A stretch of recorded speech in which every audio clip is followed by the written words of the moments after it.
अगर उसके अंदर हिम्मत है तो बिहार आकर के दिखाए। अभी भागे भागे फिर रहा है, 1 घंटे कभी पोस्ट कर रहा है कि एमपी में हूँ, कभी बागेश्वर धाम का पैर छू रहा है, कभी दिल्ली का फोटो डाल रहा है, कभी कहाँ का डाल रहा है। उसके अंदर हिम्मत है और वो कहता है कि मैं मर्द हूँ और बिहारी हूँ, तो बिहारी भागते नहीं है। और प्रोपेगेंडा के तहत जो वीडियो बनाया गया था, उस वीडियो को पोस्ट किया था, उन सारी वीडियो को डिलीट कर दिया, उस अकाउंट को ही बंद कर दिया और नया अकाउंट बना करके वो अपनी पुरानी गिरफ्तारी की तस्वीर को वायरल करा रहा है कि मैं बिहार के लिए और बिहारियों के लिए जेल जा रहा हूँ। टाइटल लिखता है सन ऑफ बिहार।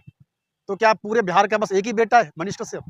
हम भी बिहारी हैं भाई, हम भी सन ऑफ बिहार, हम सब सन ऑफ बिहार हैं। हम तो उसको सन ऑफ सियार कहते हैं, वो सन ऑफ सियार है, बिहार का नहीं, उस सन ऑफ बिहार नहीं, सन ऑफ सियार है मनीष कश्यप को। और बोल दीजिएगा कि अगर हिम्मत है, अगर सियार का बच्चा नहीं होता हो तो भागे भागे नहीं फिरता। कहते हैं ना कि शेर के खाल में लोमड़ी निकल गई, वही लोमड़ी है वो, सियार है सियार। आप लोमड़ी शार कह रहे हैं और वो तेजस्वी यादव को सीधी धमकियां दे रहा है कि मैं फौजी का बेटा हूं और आप मुख्यमंत्री के बेटे हो, आपसे हारूंगा नहीं, ये कर दूंगा, वो कर दूंगा, सरकार नहीं बनने दूंगा। इतनी बड़ी बात कह रहा है वो। तो सन ऑफ बिहार कहे या फिर फौजी का बेटा कहे या कुछ भी कहे, फौजी का बेटा होने का मतलब ये नहीं कि आपको लाइसेंस मिल गया कि देश में आप दंगा भड़काइए। तेजस्वी यादव को चैलेंज देने की औकात उसकी नहीं है।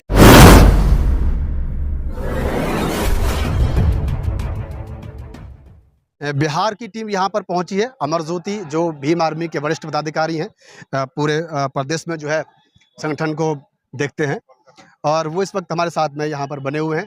और एक मुख्य विषय पर हम इनसे बातचीत करेंगे, तमिलनाडु और बिहार को लेकर के जो वीडियो सोशल मीडिया पर वायरल हुए और उसको लेकर के जो कंट्रोवर्सी हुई है, और खासकर इसमें एक नाम आ रहा है मनीष कश्यप का, आप जानते होंगे उसको। उसी को लेकर के हम यहाँ पर बातचीत करेंगे और उस केस की बारीकियों को समझने का हम यहाँ पर प्रयास करेंगे। तो सर, आपके बिहार में जो एक मामला चल रहा है मनीष कश्यप को लेकर के, उसे आप किस तरीके से देख रहे हैं? सारी चीज़ें आपके सामने हैं। देखिए, ये जो मामला है, ये पूरा का पूरा ये लड़ाई लगवाने के लिए, पूरे देश में दंगा और नफरत फैलाने के लिए, हिंदी भाषी भाषी राज्यों में और गैर हिंदी भाषी राज्यों में लड़ाई लगवाने के लिए। क्योंकि आपको पता होगा कि तमिलनाडु जो राज्य है, वहाँ पे एक बहुजन मुख्यमंत्री हैं, और उनको बदनाम करने के लिए, क्योंकि आपको पता होगा कि पूरे देश में गिने चुने ही बहुजन मुख्यमंत्री हैं।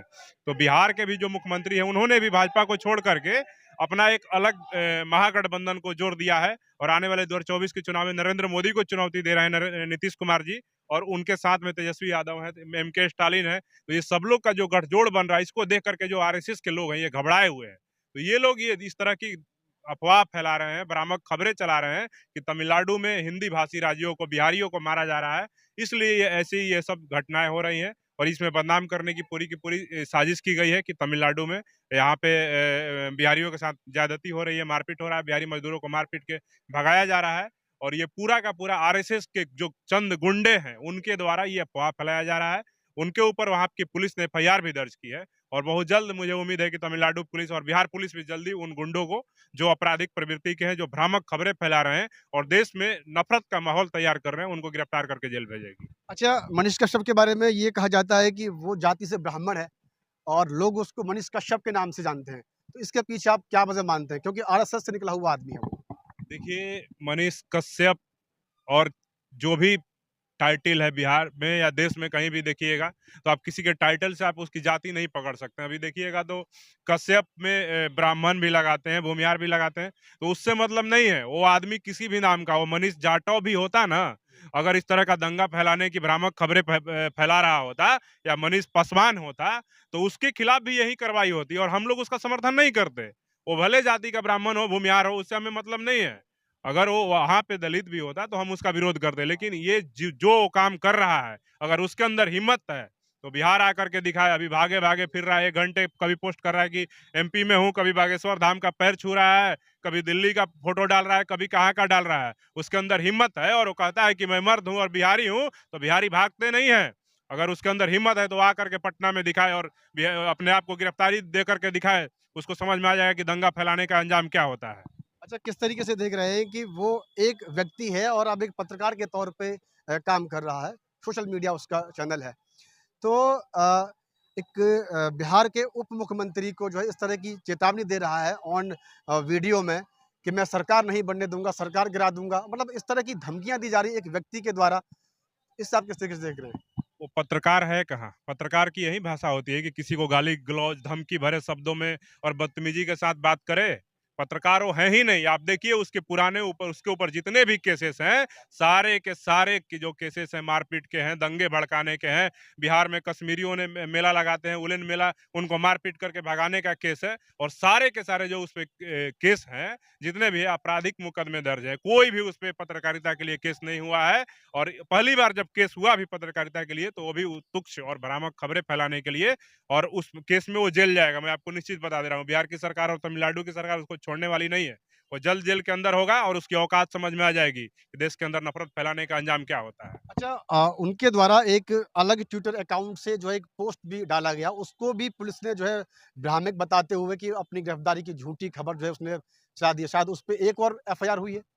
बिल्कुल एफआईआर हुई है। वो अपना जो ट्विटर हैंडल जो था, जिसमें उसने गलत खबरें चलाई थी, गलत वीडियो पोस्ट किए थे और प्रोपेगेंडा के तहत जो वीडियो बनाया गया था, उस वीडियो को पोस्ट किया था, उन सारी वीडियो को डिलीट कर दिया, उस अकाउंट को ही बंद कर दिया और नया अकाउंट बना करके वो अपनी पुरानी गिरफ्तारी की तस्वीर को वायरल करा रहा है कि मैं बिहार के लिए और बिहारियों के लिए जेल जा रहा हूँ। जबकि ऐसा कुछ नहीं है। उसने बिहार के लोगों को और तमिलनाडु के लोगों को लड़ाने के लिए, आपस में हिंदी और गैर हिंदी भाषी राज्यों को लड़ाने के लिए जो प्रोपेगेंडा चलाया था, उसके लिए उसने बिहारियों के लिए जेल जाने का नहीं, प्रोपेगेंडा चलाने के लिए उसके ऊपर एफआईआर हुआ है। और भ्रामक खबर अभी भी फैला रहा है कि मैं गिरफ्तार हो गया हूँ, मैं जेल जा रहा हूँ। तो उसके लिए भी बिहार की पुलिस ने उसके ऊपर एक और मुकदमा दर्ज किया है। आर्थिक अपराध इकाई के जो वहाँ पे यूनिट है, उसने मुकदमा दर्ज किया है। और मैं बताता हूँ कि अभी अगर उसके अंदर हिम्मत है, वो कहता है कि मैं बिहारी हूँ, तो अपने आप को गिरफ्तारी दे और कानून के नज़र में वो अपने आप को गैर दोषी ठहराए, तब समझ में आएगा कि वो देश के संविधान को मानता है और वो सच्चा पत्रकार है और सच्चा बिहारी है।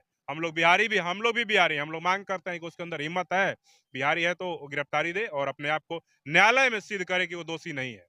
अच्छा, अपने नाम के पीछे वो एक टाइटल लिखता है सन ऑफ बिहार। तो क्या पूरे बिहार का बस एक ही बेटा है, मनीष कश्यप? हम भी बिहारी हैं भाई, हम भी सन ऑफ बिहार, हम सब सन ऑफ बिहार हैं। हम तो उसको सन ऑफ सियार कहते हैं। वो सन ऑफ सियार है, बिहार का नहीं। वो सन ऑफ बिहार नहीं, सन ऑफ सियार है मनीष कश्यप को। और बोल दीजिएगा कि अगर हिम्मत है, अगर सियार का बच्चा नहीं होता हो, तो भागे भागे नहीं फिरता। अगर बिहार का बच्चा होता ना, तो देखिए वहाँ पटना में आकर के बोलता कि मैं पूरे बिहारियों के लिए, मान सम्मान के लिए जेल जा रहा हूँ। वो सियार का बच्चा है, लोमड़ी है वो। डर के भागा भागा फिर रहा है, वो मोबाइल वोबाइल बंद करके दूसरे से वीडियो बनवाता है, तमाम चीजें करता है। बहुत डरा हुआ है वो आदमी। वो एकदम शेर के, कहते हैं ना कि शेर के खाल में लोमड़ी निकल गई, वही लोमड़ी है वो, सियार है, सियार। आप लोमड़ी शार कह रहे हैं और वो तेजस्वी यादव को सीधी धमकियां दे रहा है कि मैं फौजी का बेटा हूं और आप मुख्यमंत्री के बेटे हो, आपसे हारूंगा नहीं, ये कर दूंगा, वो कर दूंगा, सरकार नहीं बनने दूंगा। फौजी इतनी बड़ी बात कह रहा है वो एक व्यक्ति। फौजी के बेटा हो जाने का मतलब ये नहीं कि आप देशभक्त हैं। आपको पता होगा कि देश से अगर बहुत सारी चीजें, खुफिया चीजें जो यहाँ से देश की जो चीजें हैं, दूसरे देशों को अगर आईएसआई को साझा की गई है, तो बिहार आप देख लीजिए ना भाई, उनका नाम के पीछे भी देखिए, शर्मा, पांडे, तिवारी, वही लोग देश की जो खुफिया चीजें हैं उसको वायरल करते हैं, दूसरे देशों को आतंकवादियों के हाथ में देते हैं।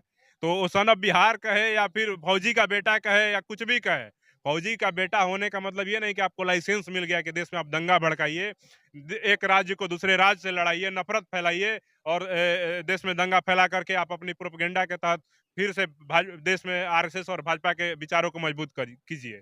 तो ये सरासर गलत है, वो कहीं से भी जायज नहीं है। और तेजस्वी यादव को चैलेंज देने की औकात उसकी नहीं है। पूरे 85% बहुजन इस देश में 2024 के चुनाव में नरेंद्र मोदी को हटाने के लिए एकजुट हो रहे हैं। और मैं दावे के साथ बता देता हूं कि ये 10 जो चंद 15% वाले लोग हैं, ये लोग का प्रोपगेंडा नहीं चलेगा। 85% वाले ही इस देश में आने वाले समय में शासक बनेंगे। और ये मनीष वनीष क्या है, ये सब फर्जी लोग हैं, ये औकात में आ जाएंगे। अभी थोड़ा समय अभी उसके अनुकूल चल रहा है, जिस दिन विपरीत होगा ना, उसको अपनी औकात समझ में आ जाएगी। चलिए, धन्यवाद हमसे बातचीत करने के लिए। अमर ज्योति थे बिहार से और दिल्ली में जो अधिवेशन हो रहा है पार्टी का, उसमें वो जो है पहुंचे हुए हैं। मनीष कश्यप जो प्रकरण बिहार में बहुत तेजी से चल रहा है, उसको लेकर के हमने बातचीत की और आप चीज़ों को समझिए कि किस तरीके से पुलिस ने भी ये चीज़ बताई है कि जो वीडियो थे वो फर्जी तरीके से बनाए गए थे और उनको मनीष कश्यप के द्वारा वायरल किया गया। पुलिस अभी तक उसको पकड़ नहीं पाई है और कई चीज़ें भ्रामक उसके द्वारा फिर से डाली गई हैं।